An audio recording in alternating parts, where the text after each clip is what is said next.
Em nome do Pai, e do Filho, e do Espírito Santo. Amém. Ave Maria, cheia de graça, o Senhor é convosco. Bendita sois vós entre as mulheres, e bendito é o fruto do vosso ventre, Jesus. Santa Maria, Mãe de Deus, rogai por nós, pecadores, agora e na hora da nossa morte. Podem sentar-se, por favor.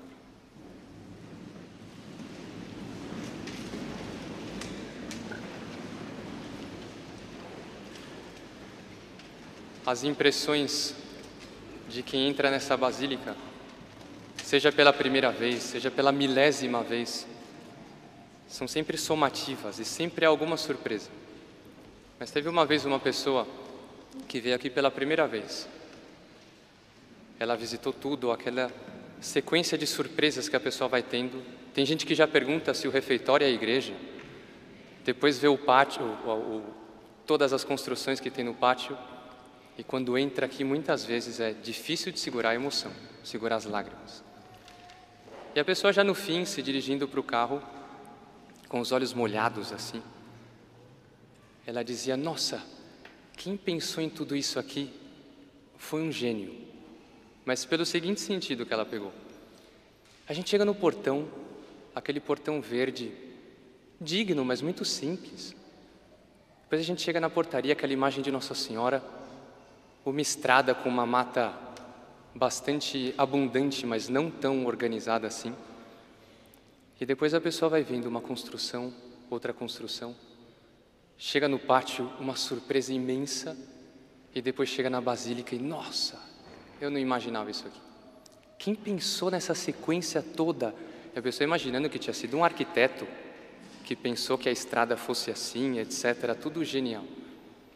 Na verdade, não foi bem assim. Isso tudo foi muito orgânico, os que passaram por todas as fases aqui do Tabor, desde a época que era uma hípica de cavalos até o que foi aqui, sabe bem que foi um processo mais da graça, mais de um milagre, do que propriamente um plano de arquiteto.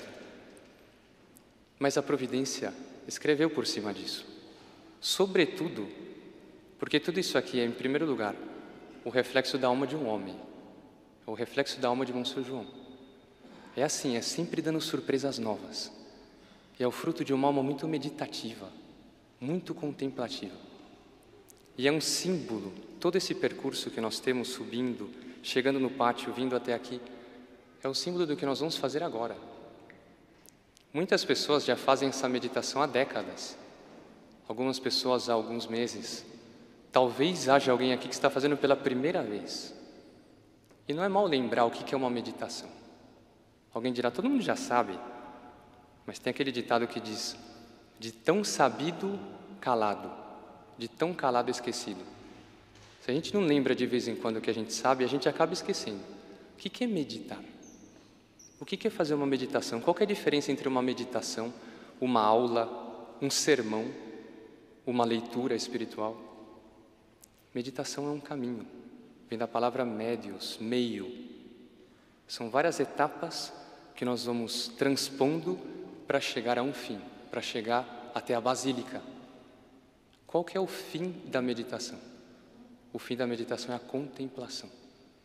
É o momento no qual nós entramos e vemos. Muita gente, antes de vir aqui, viu a basílica em fotos, viu vídeos, mas é bem diferente. Quando a gente entra aqui, ouve a música, vê o incenso dando cor, dando forma às cores todas dos vitrais. Quando a gente entra aqui, nossa, valeu a pena ter vindo. Valeu a pena ter vindo de todos os cantos, todos os lugares, e chega aqui para contemplar essa basílica. E o que nós vamos meditar? Para onde nós caminhamos hoje? Qual que é o mistério? É o terceiro mistério glorioso, o mistério da descida do Espírito Santo sobre Nossa Senhora e os Apóstolos, que todos têm no folheto. Nós vamos ler apenas uma ou duas frases que está aí, no tempo relativamente curto que dispomos. Começa assim, o contexto. Chegando o dia de Pentecostes, estavam todos no mesmo lugar. A palavra todos e mesmo não diz nada fora de contexto. Quem que são todos e onde é o mesmo? A única coisa que nós sabemos definidamente é Pentecostes. Pentecostes era uma das 3 grandes festas dos judeus, junto com a festa das tendas, a festa da Páscoa e a festa de Pentecostes. Pentecostes significa literalmente 5 vezes 10, 50. É literalmente isso, 50 dias depois da Páscoa. E se celebrava a entrega da lei no Sinai. Era o momento em que depois eles atravessarem o Mar Vermelho, os judeus, Moisés sobe, recebe a lei, esse momento é Pentecostes. É o momento que nasce o povo propriamente. Quem são todos? Os todos são os que estão mencionados nos 2 trechos anteriores dos Atos dos Apóstolos. Não está aí, é no primeiro capítulo.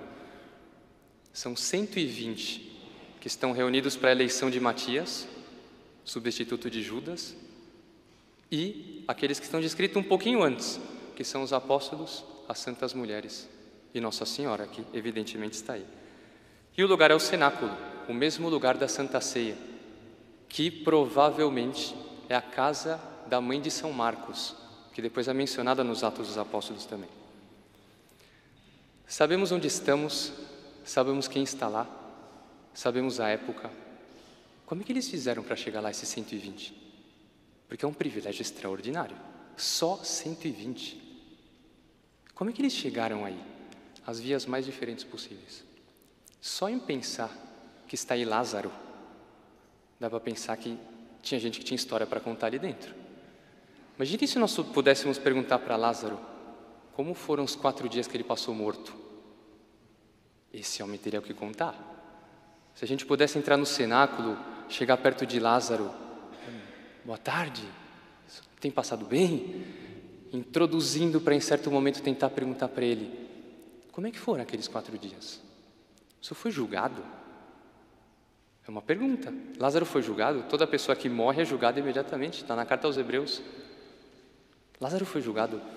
E ele continuou em estado de prova. Ele sabia que ele ia voltar. O mais provável é que Lázaro continuou em estado de prova. E talvez fosse um estado de provação, não só um estado de prova. Porque Santa Marta, ela era terrível no modo de insistir as coisas, ela era ousadíssima. Ela manda uma mensagem para Nosso Senhor quando Lázaro estava doente ainda. Ele diz, aquele que amas está doente. Mensagem perfeita. Quando Nosso Senhor chega, ela decepcionada, provada, diz, Senhor, se tivesse chegado antes, meu irmão não teria morrido. Isso significa que nesses dias ela devia ter dito para Lázaro, Lázaro, tem confiança, o mestre virá, ele nunca nos abandonou, o senhor não vai morrer, não vai acontecer nada, ele vai lhe curar, ele lhe ama muito. Ele deve ter acreditado nela. E de repente começa a piorar, a agonizar e morre abandonado. Como foram esses 4 dias do outro lado? Ele teria muita coisa para contar. Ele é uma pessoa que está no cenáculo, já seria interessante conhecer esse cenáculo. Ali está Zaqueu, está Nicodemos, está José de Arimateia e evidentemente estão os apóstolos ali. Agora, como tudo na vida, nós temos 2 modos de considerar as pessoas que estão lá. Acho que todo mundo conhece gente assim. Gente que olha tudo pelo lado negativo. Tudo tem defeito. Tudo é pelo lado da reclamação. Pessoas ranzinzas, pessoas que reclamam, que resmungam, que são descontentes eternos assim. Imagine se um desses nos fosse descrever quem está ali no cenáculo. Então, por exemplo, Felipe, foi festa dele ontem.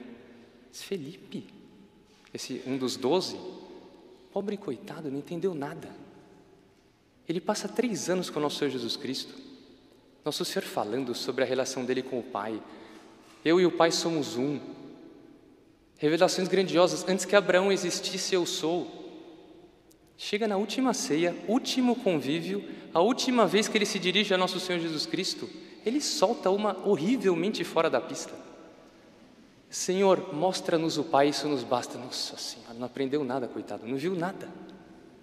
E nosso Senhor vai dizer com muito carinho, muito provavelmente, Felipe, quem me viu, viu o Pai. Mas com os olhos da... Esse homem aqui, ó, não viu nada, coitado, um despistado. Fosse olhar São João, nos mostrasse uma pessoa provavelmente luminosa, assim. Mas o resmungão diria para nós, esse aí é um carreiroso. Ele só quer subir na vida. Ele chegou a pedir para a mãe dele se ajoelhar diante do mestre e garantir um lugar à direita e um outro para o irmão dele também. Isso não vale nada. Depois, costuma correr por aí que ele foi gerado por um trovão. Ele é meio bravo também em alguns momentos. Filho do trovão, junto com o irmão dele. São Pedro é melhor nem começar, porque Nosso Senhor o definiu: Satanás, vai para longe de mim. Depois, se pegasse Marta, inocentíssima, mas uma briguenta daquelas. Como conta São Lucas, o mesmo que escreveu os Atos dos Apóstolos aqui, Nosso Senhor na casa dela, família rica, ela tinha empregadas, ela podia ter dito para as empregadas servirem, não teimosa. Ela queria servir e queria obrigar a irmã a servir também. A irmã esperta não quis, ficou junto com Nosso Senhor. Ela vai tentar pôr Nosso Senhor na briga. Senhor, a minha irmã me deixa sozinho, tu não te importas? Imagine. Gente complicada, nem falar de Maria Madalena também. Só dizer que Nosso Senhor tirou 7 demônios dela, é bastante, hein? É bastante coisa. E 7, todo mundo sabia que era o número da plenitude. Então tinha muito demônio nessa mulher. Se nós víssemos assim, nós estaríamos vendo tudo errado. Porque pareceria fácil chegar até ali. Esses 120 estavam ali com os defeitos que queriam. Mas quando a gente considera os que não estão ali, a gente percebe que não era tão fácil assim. São Lucas, quem escreve aqui o relato, ele conta no evangelho dele, pouco depois da morte de Nosso Senhor, Cleófas e um outro discípulo estavam indo para Emaús. Quase que São Lucas não está aqui. Ele está, ele é testemunha ocular desse milagre de Pentecostes. Por pouquinho ele não estava, hein? Se não fosse a misericórdia de Nosso Senhor ter ido atrás dele no caminho, São Lucas não teria contado nada disso. Podia estar aqui o moço rico do Evangelho. Nosso Senhor disse: deixa tudo que tem e me segue, vocação de apóstolo. Vocação extraordinária, podia estar entre os 120, talvez fosse o 121. Outro que não está aqui, Judas. Judas era para estar aqui nesse momento, nas vésperas de receber a maior graça da história da humanidade. Não foi. Não é fácil estar aqui, hein? Não era fácil estar entre 120. Se eles estão aqui, é porque apesar desses defeitos, apesar do orgulho de São Pedro, apesar da carreirosa de São João, apesar da falta de visão, será que era falta de visão? De São Felipe, cabeça dura de São Tomé, etc. Eles tinham muito amor. São Tomé, Nosso Senhor aparece e ele não está presente. Não acredita enquanto não vir. Nosso Senhor deixou ele 8 dias esperando. Ele podia ter ido embora nesses 8 dias. A aprovação era suficiente para isso. Por que Nosso Senhor aparece bem na hora que eu não estou? É rejeição isso. São Tomé podia ter saído. No fundo, ele tinha uma atração por aquele homem. Ele tinha um amor imenso por Nosso Senhor Jesus Cristo. E que os defeitos deles não eram suficientes para quebrar o amor. E no caso desses outros foi Judas, o apego ao dinheiro, o moço rico, o apego ao mundo, às riquezas. São Lucas, que não estava entendendo bem as coisas, ele próprio descreve: as mulheres nos dão sustos, nada acontece, só promessas. Quase foi. Por que eles estão aqui? Como eles perseveraram? E aí vem um trecho que é importante, que também não está nesse relato, mas senão não se entende isso. Está no início dos Atos dos Apóstolos, pelos primeiros versículos. Nosso Senhor, depois da ressurreição, diz a eles uma ordem: não saiam de Jerusalém. Eles estão aqui em primeiro lugar por obediência. Nosso Senhor mandou: não saiam de Jerusalém, até que se cumpra a promessa do Pai. Esperança. Eles estavam obedecendo. E aqui, vamos parar um pouco.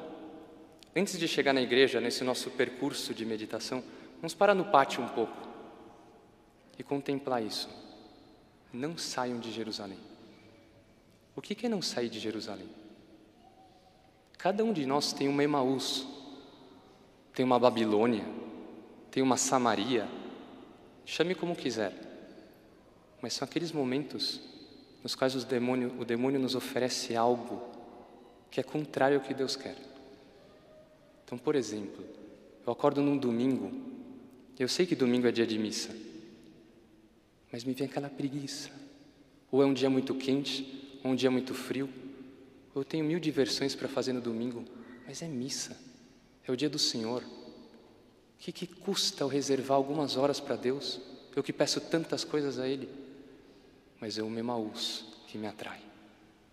É um negócio desonesto que de vez em quando me oferecem. Faça tal coisa. E minha consciência diz, não. Não saia de Jerusalém. Não saia da lei de Deus. Fidelidade entre marido e mulher. Até o fim da vida. Eu me casei, é até o fim da vida. Nunca eu vou para Emaús. No caso nosso, os religiosos, há 1000 aplicações.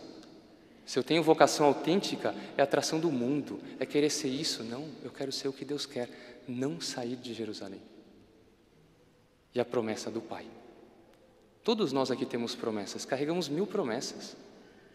A primeira promessa que tem todo mundo aqui, todo mundo, sem nenhuma exceção, é que Deus nunca vai me abandonar. Nunca. Às vezes acontecem uns desastres e parece que vai tudo acabar. Desastre na minha vida, tudo dando errado. Não duvide da promessa do Pai. Não saia de Jerusalém, porque em certo momento tudo muda. E aí nós avançamos um pouco mais, porque o tempo não para também, e avança bastante.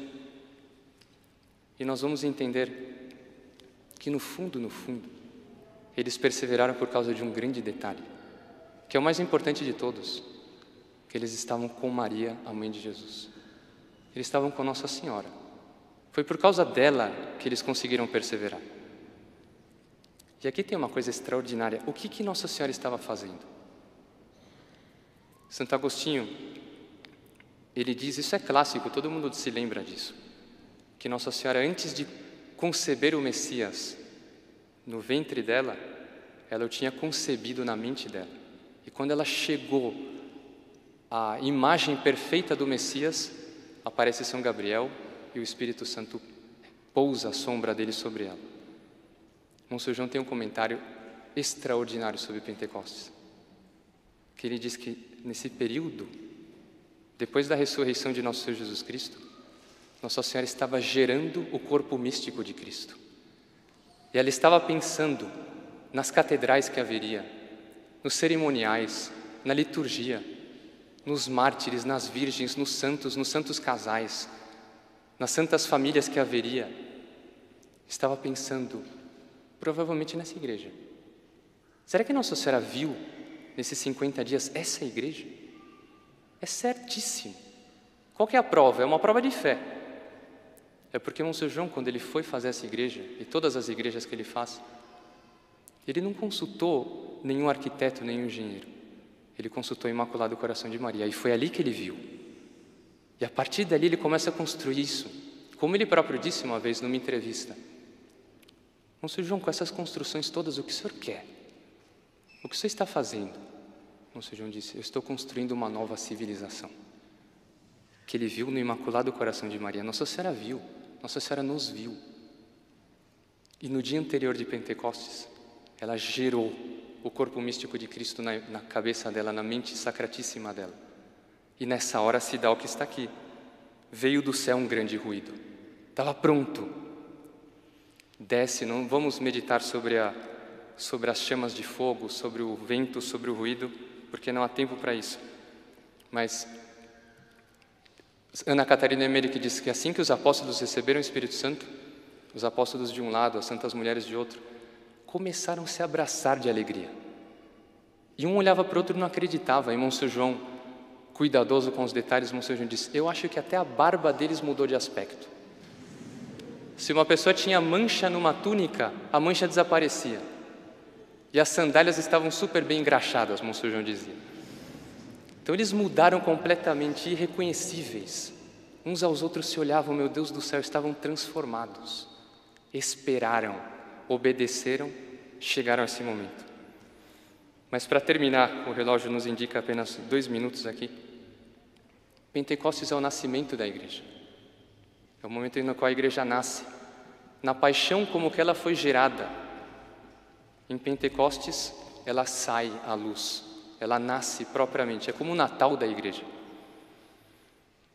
Nossa Senhora, quando pensou em Nosso Senhor, ela soube, o auge dele não é esse, ele enquanto menino, nem sequer quanto na transfiguração. O auge dele é aqui, é na cruz. Nosso Senhor disse, é para essa hora que eu vim. Quando eu for elevado, eu vou atrair a mim todos os povos, todas as nações. Nossa Senhora viu também que em toda essa história da igreja, o auge era quando a igreja estivesse crucificada de alguma forma. Como nós vamos saber quando a igreja estiver crucificada?